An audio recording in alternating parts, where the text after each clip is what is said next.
이재명은 이제 도안에 던지다. 출마해도 1,000만 표 날아간다.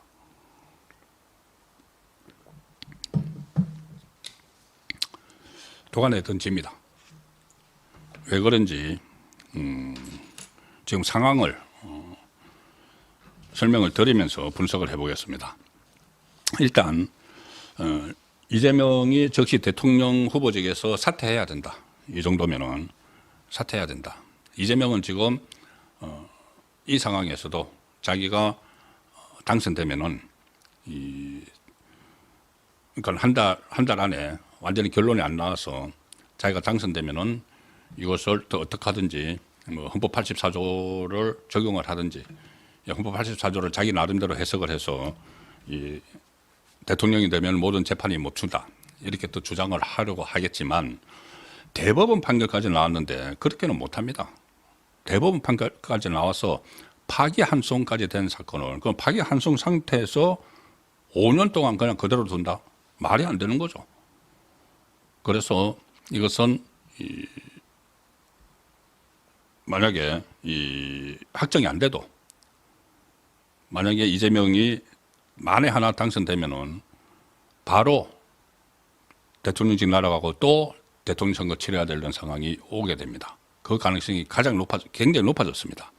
자, 그러니 여러 곳에서 이재명 대통령 후보직 사퇴하라는 이야기가 나오기 시작을 했습니다. 일단 국민의힘에서 당장 나오고 있죠. 이재명은 그동안의 법 위반 행위에 대해 책임지고 재판 지연으로 국민을 우롱한 데 대한 책임을 지고 후보직에서 즉시 사퇴하라. 2년 2개월이나 그런 과정에서 뭐 단식도 있었고 그런 게 있었죠. 뭐 원내대표, 대변인 전부 다 그렇게 이야기합니다. 이 진영 논리에 눈이 먼 2심 재판부 판결은 법을 정치 도구로 전락시킨 반법치, 반헌법적 판결이었다. 대법원이 이런 시일 내에 이를 바로잡았고 국민은 늦게나마 사법 정의가 살아있음을 확인할 수 있었다. 이번 대법원 판결은 2심이 오류를 낸데 의도적인 법리 오류 해석이죠. 저는 의도적이라고 봅니다. 이재명을 살리기 위해서 최은정 재판부가 이제 그것들을 하나하나 오늘 조희대 대법원장이 그러니까 판사들 중에서는 최고참이죠. 가장 상징적인 위치에 있는 조희대 대법원장이 일일이 다 깨버렸다. 그래서 제가 어제 이 열패감 이야기를 들었었죠. 열패감. 계속 안 좋은 일만 계속 생기니까는 열패감이 좀 생기는 것 같은데 그것을 좀 불식을 하자고 했는데 이 열패감이 상당히 이제 불식이 되는 상황인 것 같습니다. 그리고 또 이재명이 지지율이 오늘도 막 조사가 됐는데 제가 가장 또 궁금한 것은 이 정도 되면은 이재명 지지율은 어떻게 떨어질까? 그 부분도 한 내일이나 모레 되면은 나오겠죠. 자, 앞으로 관전 포인트가 상당히 많습니다. 그래서 말씀하던 것을 계속 드리면은 국민의힘에서 이렇게 후보직을 사퇴하라를 요구를 했고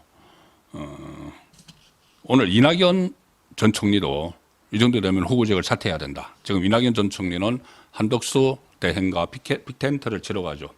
이낙연 전 총리는 이재명과 악연이 아주 깊죠. 그때 대선 후보 경선을 하면서 쌓인 앙금들이 상당히 많습니다.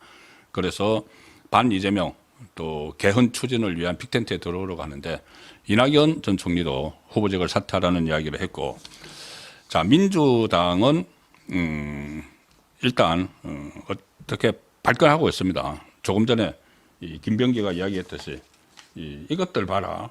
한 달만 기다려라. 뭐 이런 분위기. 물론 대부분은 전부 다 오늘 완전히 악소리가 나서 의기소침하고 이거 어떻게 해야 되지 우왕좌왕 하는데 이제 겉으로는 이렇게 한다는 겁니다. 겉으로는. 그리고 자기들 단톡방 민주당 의원들 단톡방에 보면은 이거 뭐 사법부 미쳤나 보다 자기들끼리 막 그러고 지금 우왕좌왕하고 어쩔 줄 몰라서 발칵 뒤집혀져 있는 상황이죠. 뭐 오늘도 이 선고가 나오고 나서 뭐 사법 구태타다 뭐 이런 이야기들도 막 내뱉고 있습니다. 김병기 이것들 봐라 뭐 이런 이야기. 이현주 예측 불가능한 사법부 판단으로 감히 주권자의 다수 의사를 거스르는 것은 사법 쿠데타다. 주권자의 다수 의사는 자기도 할 생각이죠. 최민희 대법원의 대선 개입이다. 윤석열 친구 조희대의 사법 쿠데타다. 왜 친구죠? 시민 여러분, 이재명을 지켜달라. 자, 이게 또 선동을 하고 있는 겁니다. 이재명도 오늘 첫 반응이 선동이었습니다. 선동.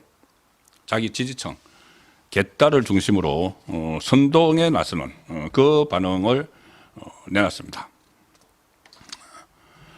이재명 뭐라고 했느냐? 오늘 이 대법원에서 선고를 할 때 이재명은 당연히 그렇게 생각을 했던 것 같습니다. 이번에 또 무죄 나와서 내 또 날개를 달아줄 거야. 지금까지 자기 뜻하는 대로 이 사법부에서 다 했죠. 사법부에서 자기 뜻하는 대로 다 했습니다. 뭐 건순일은 자기 재판 거래 하는데 다 들어줬고, 물론 뭐 김만배가 나서가지고 50억 클럽 약속을 하고 50억 주겠다는 약속을 하고, 이재명이 정권 잡으면은 대법원장 시켜주겠다는 이런 약속도 해서 다 판사들이 자기 마음대로 다 됐죠. 건순일 그래서 자기 이 날개를 다시 달았고 완전히 그때 다 끝나는 상황이었는데 2심에서 선거법 유죄를 받았기 때문에, 그 다음에 또 구속되는 상황. 그래서 첫 번째 구속영장은 체포동의안을 민주당이 부결을 시켜버려서 살아남았고, 두 번째 구속영장은 유창훈이라는 또 판사가 나타나서 또 자기를 구해줬죠. 유창훈에게 그때 이재명은 업소를 했습니다. 저는 판사에게 업소를 했습니다. 그리고 또 겁박을 했죠. 우리나라의 문을 왼쪽 문을 열 것인가 오른쪽 문을 열 것인가 당신이 선택을 하라, 뭐 이런 식으로 좌파 정권을 만들어야 된다는 그런 겁박이었죠. 그렇게 판사 복이 많았습니다. 그리고 그 다음에 또 최근 들어서만 해도 뭐 김동연 자기 재판 다 봐주고, 대장동 재판할 때 다 봐주고, 그 재판부에 또 위정교사까지 갔는데 위정교사 누가 봐도 유죄라고 했는데 그거 무죄 내려주고, 그리고 또 얼마 전에 최은정 자기에게 좀 처음에는 좀 불리하다는 생각을 했죠. 최은정이 뭐 포항 출신이고 뭐 대구에서 고등학교를 다니고 뭐 이런 것도 하면서 좀 불리할 거라고 했는데 나중에 보니까는 좌파 성향이 짙은 판사였다. 그래서 나중에 그렇게 했는지 처음부터 그것을 다 알고 뭐 대처를 했는지 모르겠지만은 어쨌든 판사복이 엄청나게 많았죠. 헌법재판관 자기 살 길을 터주는 듯했던 그 헌법재판관들도 전부 판사 출신들이죠. 거기도 5대3, 4대4 이야기까지 윤석열 대통령 이야기까지 나왔지만 결과적으로는 판사 출신들이 전부 다 똘똘 뭉쳐가지고 무슨 이유가 있었는지 이재명의 앞길을 터주는 그런 상황이 있었죠. 그리고 이재명은 그렇게 하기 위해서 판사들에게 계속 추파를 던졌습니다. 계속 법원을 검찰의 예산은 전부 다 깎으면서 법원 예산은 팍팍 올려줬죠. 그리고 사법부의 최고의 민원, 법관 임용 기준 낮추는 거, 그것을 그전에는 반대를 했다가 갑자기 이재명이 이 재판을 막 받으니까 민주당이 앞장서서 이 법원의 수건 사업을 다 들어줘 버렸습니다. 다 들어줘서 그 법안이 통과가 됐습니다.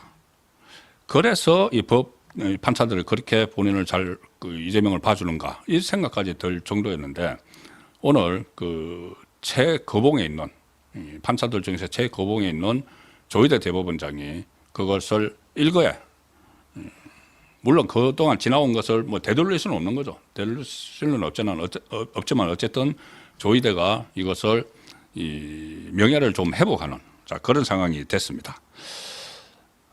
이 말씀 드리다가 길어졌는데, 그러니까 이재명이 오늘 첫 반응이 이겁니다. 오늘 선고 내용은 이제 본인은 그러니까 이제 자기가 판사들에게 판사사회에 법조계에 그렇게 예산도 올려주고 뭐 이렇게 수건 사업도 해결해주고 판사들이 자기에게 줄 서는 것처럼 이렇게 보여서 그런지 이재명이 오늘 선고에서 무죄가 확정될 걸로 그렇게 믿은 모양입니다. 그리고 그런 보고도 아마 들어갔을 겁니다. 잘못된 보고가.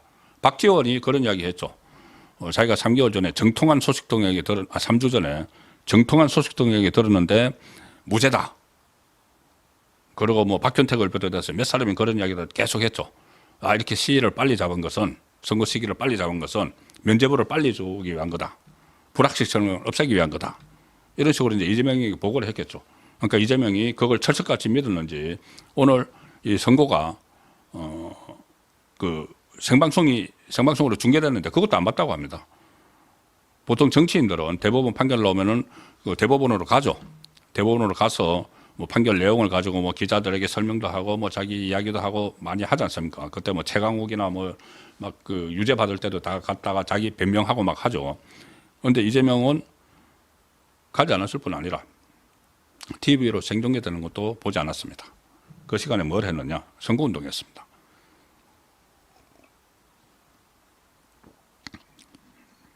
대법원 선고가 나오는 그 시각에 노동자 간담회를 하고 있었습니다. 그래서 자기가 유죄 취지로 확정 판결을 받았는데 그걸 즉석에서 알지 못하고 이 간담회 끝나고 나서 급하게 보고를 받아서 알았다고 합니다. 그러고 나서 기자들과 만났는데 무슨 이야기를 했느냐? 이것도 황당한 이야기를 합니다. 뭐라고 했느냐? 대법원이 자신의 공직선거법 사건을 유죄 취지로 파기환송한 데 대해서 제 생각과 전혀 다른 방향의 판결이다. 보고를 받았던 거하고 딴판이네, 이게 이야기겠죠. 제 생각과 전혀 다른 방향의 판결이다 하면서 법도 국민의 합의이고 국민의 뜻이 가장 중요하다. 이 말이 뭡니까? 국민을 또 팝니다. 국민팔이. 대법원의 최고법원인 대법원의 확정 판결도 선고도 받아들이지 않겠다는 이야기죠. 묵살하겠다는 이야기입니다. 묵살하고 국민의 뜻을 가장 중요하게 생각하겠다. 국민을 팔아서 또 여론전, 선동질을 하겠다는 이야기죠. 자, 기자가 국민의힘에서 후보 사퇴를 요구를 하는데 어떻게 생각하느냐. 조금 전에 후보 사퇴 요구를 했었죠. 이낙연도 하고. 거기에 대해서는 이재명이 이렇게 이야기합니다. 정치적 경쟁자들 입장에서는 온갖 상상과 기대를 하겠지만 정치는 결국 국민이 하는 것이다. 국민 뜻을 따라야겠다. 자, 자진 사퇴 안 한다는 이야기입니다. 자진 사퇴 안 하고 이 국민 뜻을 따르겠다. 이것은 이때의 국민은 정확한 의미로 이야기하면은 개딸이죠. 개딸. 극성 지지층. 그래서 국민을 팔면서 또 선동을 하는 겁니다. 대법원의 판결마저도 받아들이지 않고 무시를 하면서 국민을 팔아서 선동을 하는 그 상황이 지금 되는 것이죠. 그래서 이게 이 논란이 이제 계속될 텐데 그 부분은 잠시 후에 또 설명을 드리고 이 도간에 던지다 출마해도 1,000만 표 날아간다. 이게 무슨 의미냐면은 자 일단 자진 사퇴를 이제 안 하게 되면은 후보 등록은 하겠죠. 10일 날 후보 등록을 합니다. 왜냐하면은 피선거권이 살아있기 때문에 그때까지는 다시 이게 고법에 갔다가 대법에 와서 확정 판결 한 달 안에 되더라도 10일까지는 안 나오겠죠. 그러면 10일에 후보 등록을 합니다. 하는데 만약에 이 후보 등록을 5월 10일부터 6월 3일 사이에 좀 전에 말씀드린 대로 신속하게 해서 고법 선고가 나오고 100만 원 이상이 나오고 이것을 재상고를 이재명이 재상고를 했는데 대법에서 바로 거기서 확정을 해버리면은 어떻게 되죠? 민주당 후보가 사라져 버리는 거죠. 후보 등록이 끝났기 때문에 새로운 후보가 못 들어옵니다. 자 그러면은 이것은 그냥 우파에서 정권 재창출하는 건 누워서 떡 먹기죠. 누워서 떡 먹기가 되는 겁니다. 민주당 후보가 사라져 버리니까는. 그래서 뭐 후보 교체 요구가 있을 수 있는데 이건 잠시 후에 또 말씀드리고 그러면은 고법이 결국은 선고를 안 해서 그리고 이재명이 이제 출마를 한다. 출마를 해서 어쨌든 투표까지 간다. 투표까지 간다. 그러면 어떤 상황이 벌어질까요? 투표까지 간다. 지금 선거법 1심에서 유죄받고 2심에서 무죄 받은 상황에서 출마한 것과 대법원에서 유죄로 파기 환송해서 곧 이게 이거 자체도 확정이나 마찬가지입니다. 그런데 어쨌든 곧 정식 절차를 거쳐서 확정될 후보가 나선 것하고 완전히 다르죠.